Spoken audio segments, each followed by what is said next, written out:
This is the Firefly FFLP.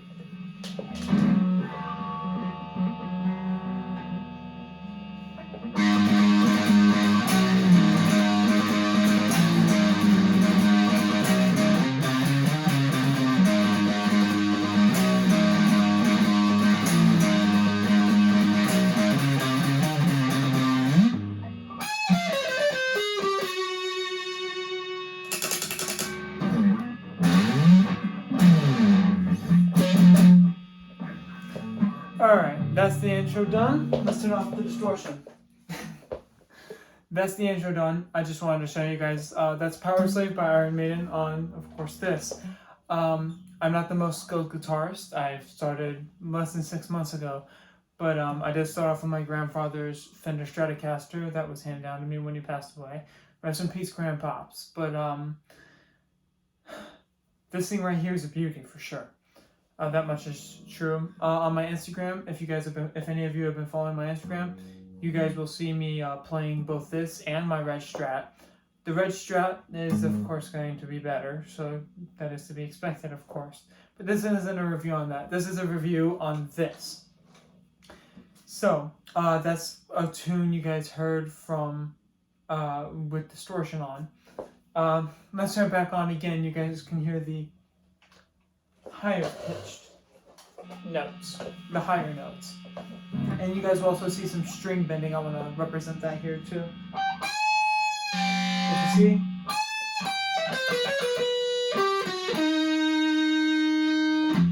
notes are very easy to bend on this, or strings are very easy. The platform's very smooth. Edges are very round.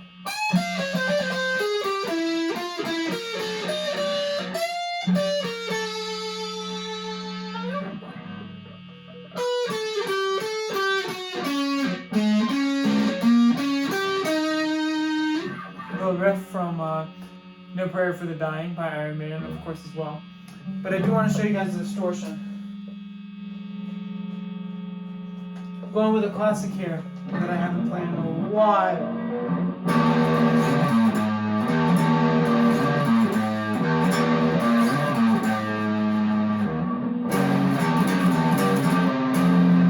I'm trying to remember how the riff goes.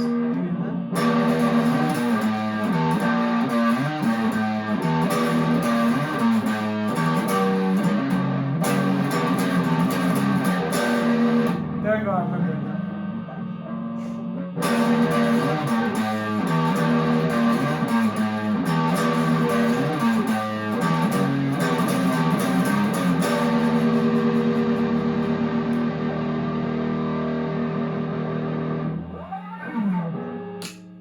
So there, right there, you can hear the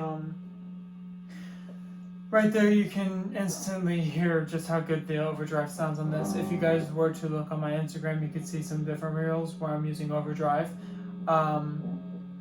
They sound good with the other guitar. This one, I don't know why, but I prefer the tone for overdrive, just overdrive. Distortion, I prefer my Stratocaster. But for this overdrive, I prefer how this one sounds way more. Because overdrive has a lot more of a...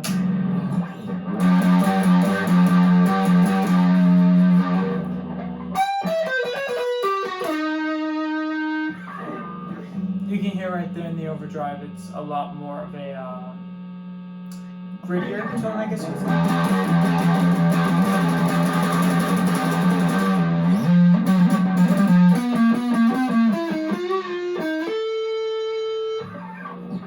A lot of metal there, metal style music.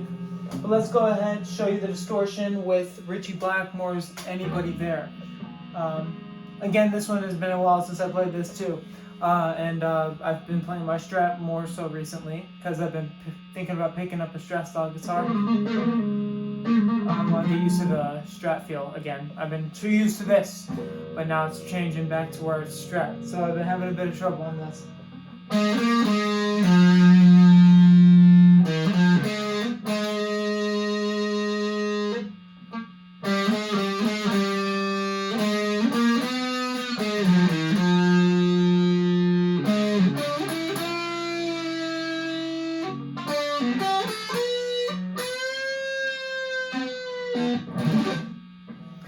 you go. A little portion from Richie Blackmore's Anybody There. Just to show you guys a different tone.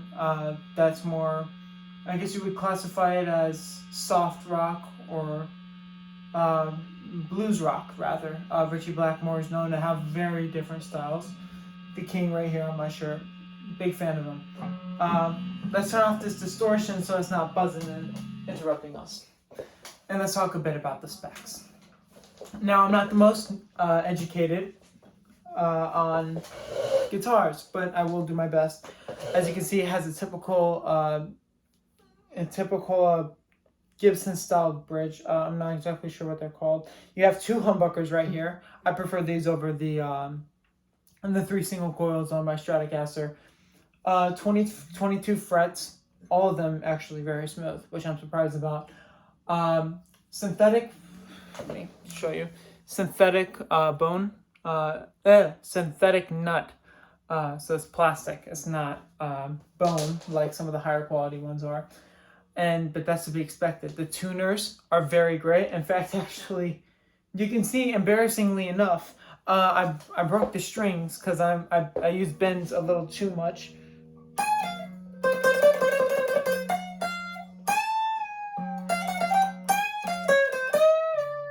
So that's to be expected that you're going to break some strings like that. Especially when you're doing it up at the higher frets. Anyway, but you can see how right here, I did a pretty crappy job restringing the guitar. But surprisingly enough, it's working very well, which I am extremely surprised with. I did not expect it to be that good. I expected it to still have tuning issues, considering that you can see it's not the best. I didn't do the best string in it. I'm not sure if they're locking tuners or whatnot. If you guys are looking for the most in-depth review of this, I'm not the person for that. I'm not the most knowledgeable on guitars. I do know a bit, but I'm not the most knowledgeable on Gibsons for sure. That's for sure. You can see the inlays. And the design, I love this design. The block design is just beautiful. I've always preferred this over the dots, but then again, I've always preferred the slants over these as well. So, if you look right here, the edges, so smooth. They're so smooth. There's my dog barking in the background. Ignore him. You guys have probably heard him in other videos if you guys watch this channel a lot. It's either rosewood or I think it's rosewood. I can't remember. If you guys want to see the specs, go ahead, look online. I'm just giving an honest review here. I don't know too much about budget guitars, honestly. I'm comparing this to my Stratocaster, so it's got a high bar to live up to. But I think it holds up pretty well, considering that this is actually my main guitar now. I use this one more than my Stratocaster. Recently I've been using my Stratocaster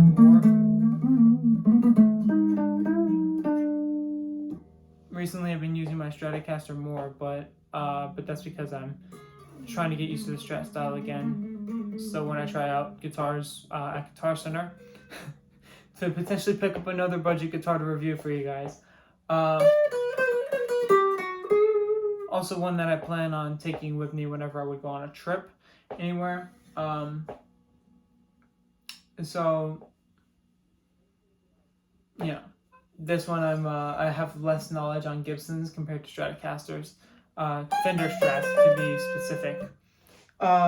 Anyway, we'll continue on with the we'll just overall poplar body. Very beautiful, honestly. The design, the green, is called Lizard Burst. It's a limited run. They have a limited edition for each color, so for most of them at least. Their classics series, that's different. Those are always going to be there. But this one was actually a new one. I saw it and I was going between this. I was looking on their website. I was going between this and their Strat style guitars. I am extremely happy I picked this one up. The green is absolutely gorgeous. And it opened me up to the Gibson line a lot more, to where now I'm thinking about in the future potentially picking up a Les Paul as one of my main guitars, preferably a white one with a black pickguard and gold knobs. But you can see there's 4 settings here. I had to pick in my hand, so I suck at, 4 knobs right here. All of them. Bottom ones, here's a little tip. If you hear let me turn on the distortion again. Distortion's on. Alright. So if you hear up here, I don't have a noise gate, but that's just because the amp is garbage, so ignore it. It's not the guitar. My Stratocaster does the same thing. I don't know if the guitar is like this on a good amp or not, but on a trash amp like this one, it definitely does. I should probably be spending my money on a new amp rather than another guitar, but guitars are beautiful, amps aren't. So, I mean, do I need to do the math here? No, I don't. You can do it for yourself. But, you can see right here, these 2 knobs, you can't see, but they're turned up to pretty much the highest. And these are more mid, so that if I turn it down, you can hear lower, higher. You could actually turn it into a bit of a kill switch. Like, let me just show you an example.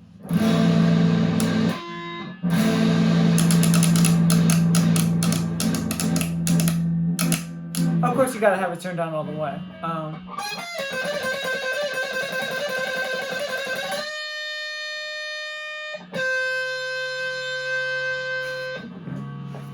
There's no point for that, but I just wanted to show you. So I have it for treble. Usually treble is supposed to be higher. Before, that's actually how it came to, where rhythm was the one. You can hear the rhythm is loud versus treble.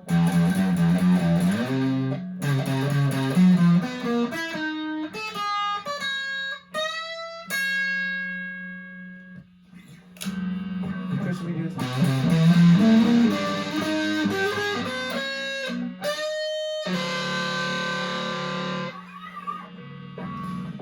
So it's all dependent on how you set it. Middle.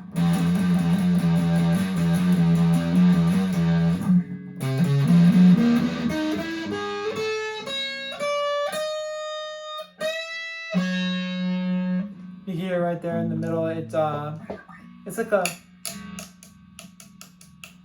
it's slightly higher than the bottom, which the bottom, keep in mind, is about just below halfway for both settings. Versus rhythm, it's all the way up for the most part.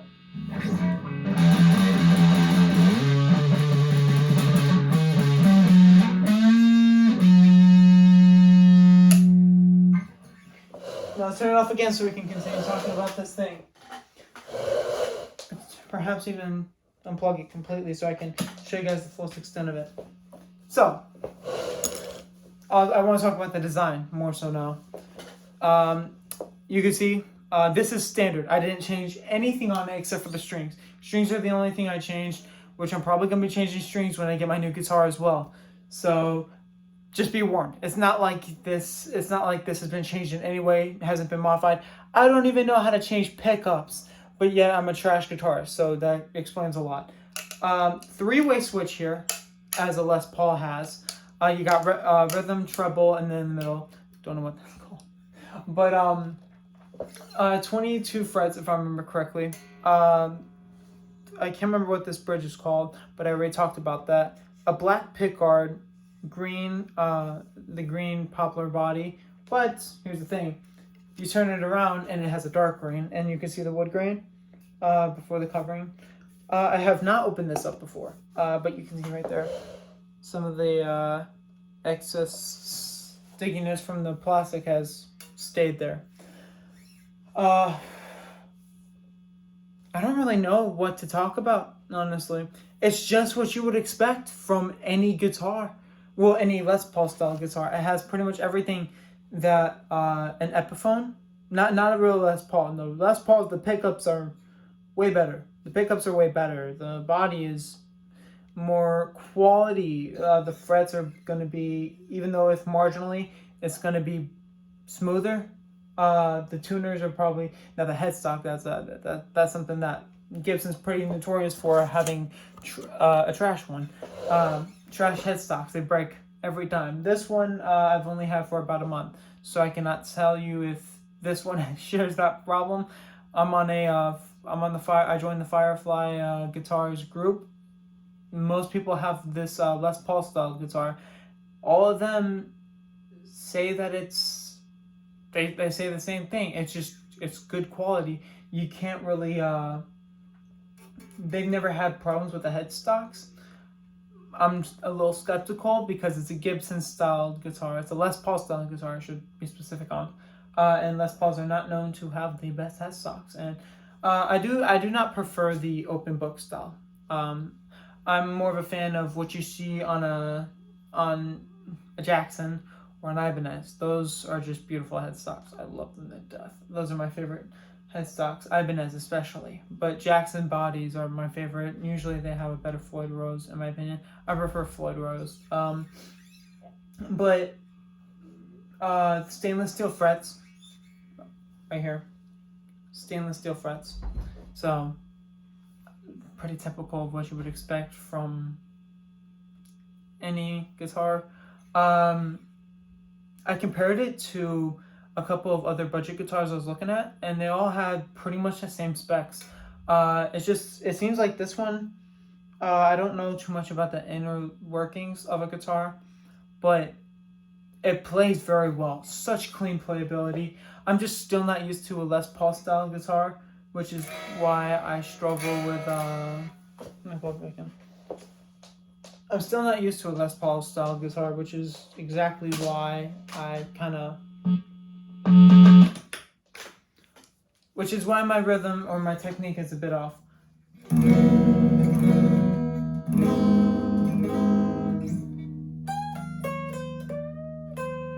me change the rhythm.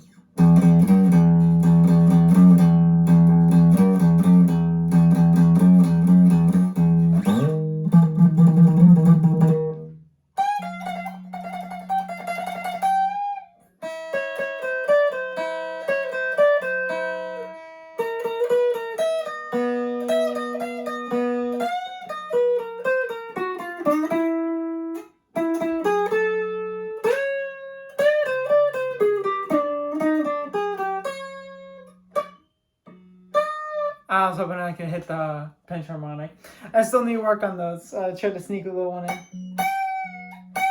I can hit them on distortion, but I can't hit them on I can hit them on distortion, but not clean for some reason.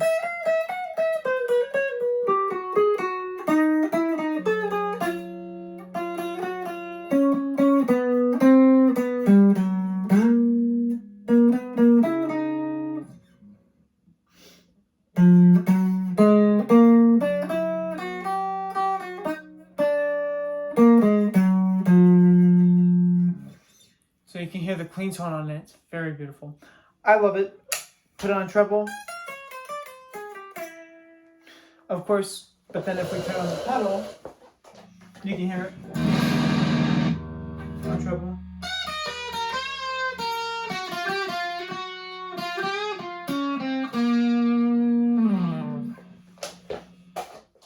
We already showed you enough. I already showed you enough overdrive and distortion. I think we should start focusing on the clean tone more.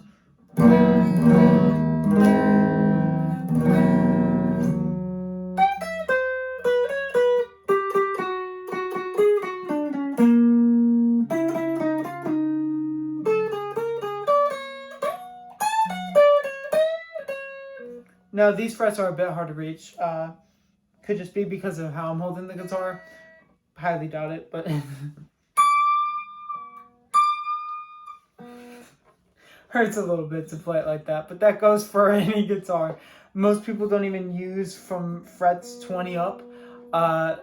There's very few songs that use it. Goes to Cain is by Bruce Dickinson. Is one of the few where it uses it mainly for the solos. A lot of times you'll just see them use harmonics instead. Nope. Can't pull off the harmonic. I still need to work on it. I don't know why I'm trying that in this video. I just want to show you guys the guitar. The clean tone is absolutely beautiful. I mean,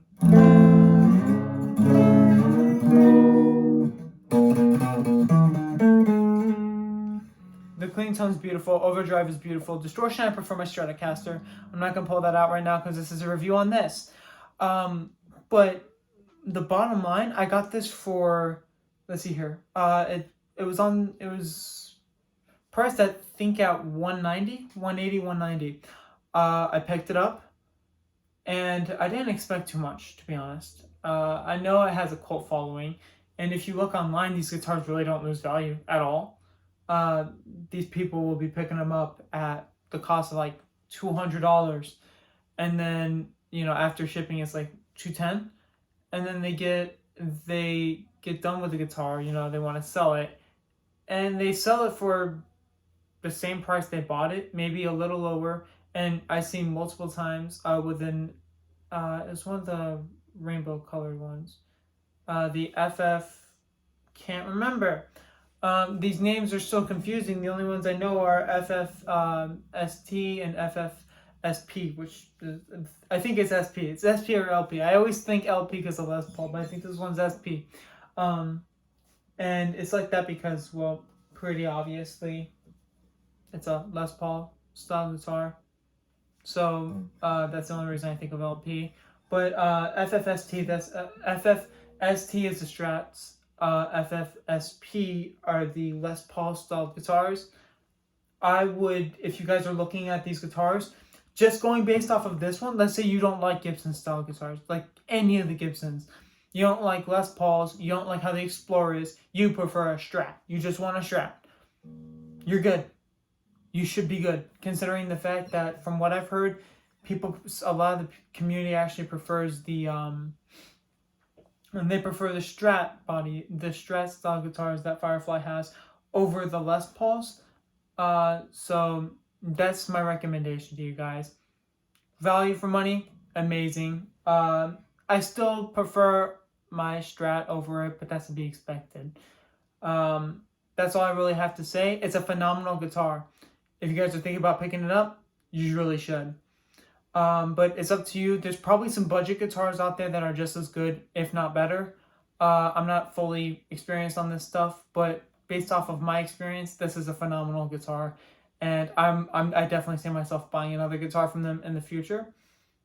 That's the review. That's all I have to say. There's not too much of a technical side to this. I thank you guys for watching. I'll see you all later.